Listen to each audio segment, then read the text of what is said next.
what we have in the US central banking is a drive to reduce the true value of oil revenues that the US's enemies, being mostly oil or commodity producers, with the US being a user of those commodities to produce goods and services, i.e., to get utility out of commodities being resources, or some people refer to commodities as services, but I would not really subscribe to that, because services are the production of are products of human talent. So it's so what we have is in US central banking is a drive to reduce the true value of oil revenues that the US is enemies, being oil producers, get, and vice versa.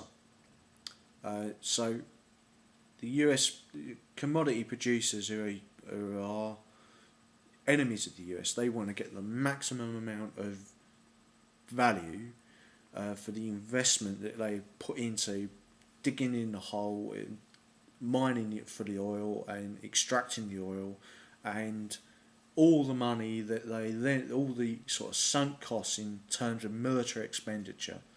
If we take the example of the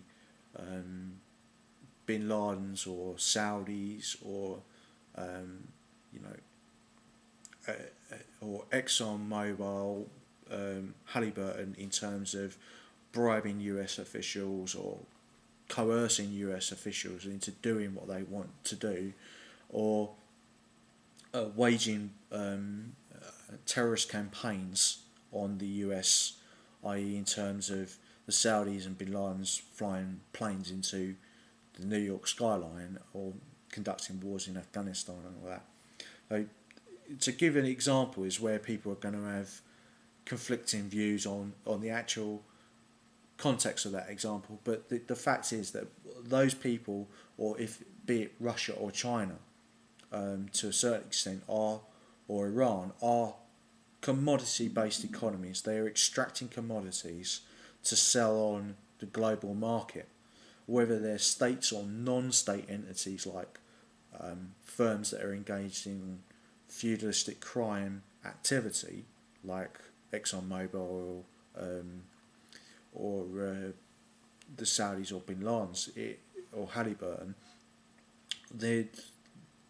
Those sunk costs of trying to get their business to service, like, their view of the world, to use power, yeah, and power is never sought unless it's from a position of weakness, really.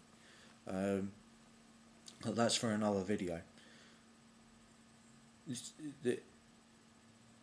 So the US wants to reduce that by producing as much currency as possible, or bonds, bonds are, in a sense, currency that matures in value over time, so bonds blur the US Treasury bonds blur the distinction between currency and investments, and debt, because other countries can service their debts by taking on more debt that will mature over time at a lower interest rate, which is probably why the US exports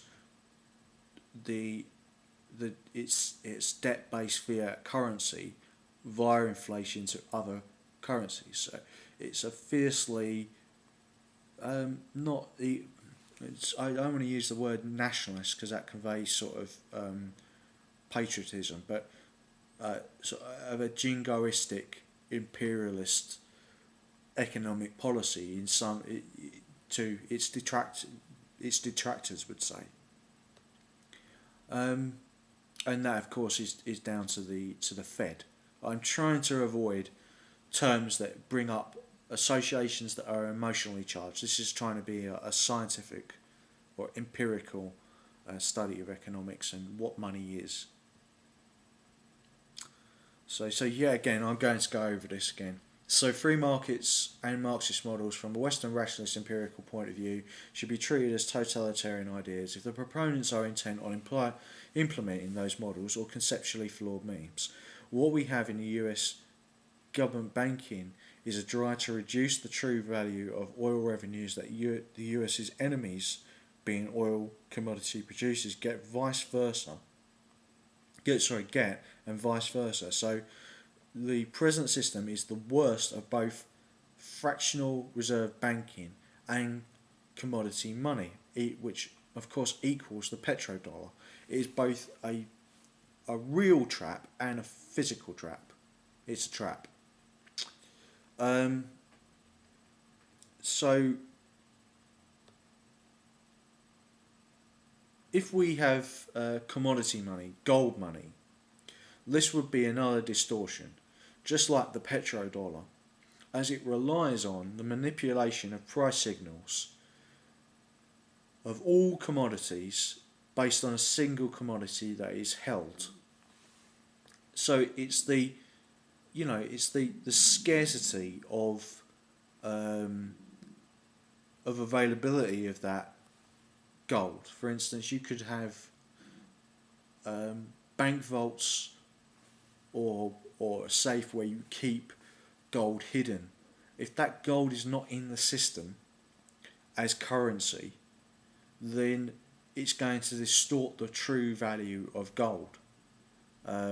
Gold is always seen as a safe haven because of its physical properties, and of course, because of those physical properties, the psychological value we put into them, because it's a mined commodity and it is almost indestructible and it is of a limited supply. I mean, only 1,500 tons of gold have ever been mined, which is why the House of Lords and the European Union discovered about an alleged fraud by the allegation being made by a member of the House of Lords that there was a fraud to do with about $15 trillion to do with the Federal Reserve, Ben Bernanke and Geithner.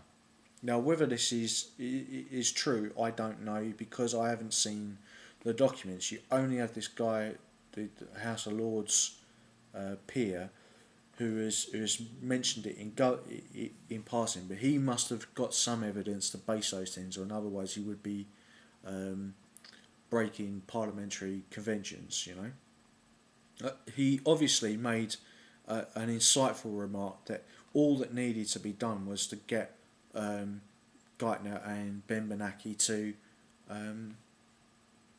to produce documentation proving that the people who were behind this fraud, i.e. a gentleman from Southeast Asia who's a financier to the various different governments there, who himself only has £630 million in assets and currency that he holds, which is of course a lot of money, but it's a lot less than $15 trillion, which is somehow the fraud was to claim insurance on the defaults of that money as it circulated through the international system. It's paid in three lots of $5 trillion dollars. Where they made the fraudsters made the mistake of backing that up by saying that there was 750,000 tons of gold, which is obviously absurd because only 1,500 tons has ever been mined. So they were either trying to claim the insurance on the defaults or on the loss of value of their gold holdings through using puts. And